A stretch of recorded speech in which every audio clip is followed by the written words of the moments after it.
আসসালামু আলাইকুম। সবার কি অবস্থা, ভালো আছেন? আচ্ছা, আজকে আমি আপনাদেরকে একটা কি বলে একটা ট্যাকটিক্স শিখাবো আর কি। সেটা হচ্ছে আমরা অনেক সময় দেখা যায় যে চিকেন এইভাবে করে ডিপে রেখে দিই। তো এতে কি হয়, দেখা যাবে কি যে আমার হয়তো মনে করেন 5% দরকার, 10% দরকার, বাট এখানে দেখা যায় 30% আছে। তখন আমাদের কি করতে হয়, সব এটা বের করতে হয়, বের করে এটাকে আবার ডিফ্রোজ করতে হয়, আবার 10 পিয়া রাখার পরে 10% রাখার পর আবার কি করতে হয়, আবার আমাদের ভিতরে রেখে দিতে, তাই না?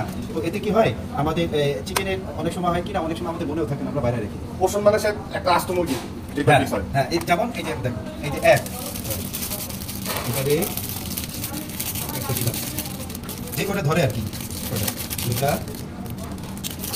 আমার রান আর এসব, তিনটা, আরেকটা প্লেট। এই যে চারটা, হ্যাঁ, অবশ্যই। এই তার মানে এখানে হচ্ছে আমাদের সিঙ্গেল যদি আমরা বলি, সিঙ্গেল হলে 4 পোর্শন আর ডাবল হলে 2 পোর্শন। বোঝা গেছে? এই যে এখন তাহলে তোমরা কি করবে, আমরা যদি এইভাবে রাখি, এখন আমরা এইভাবে যদি রেখে দিই, আমাদের কি করতে হবে, আমরা এটা সব বের করবো। এখন আমার যে পোর্শন দরকার, দরকার কতটা প্যাকেট বের করবেন?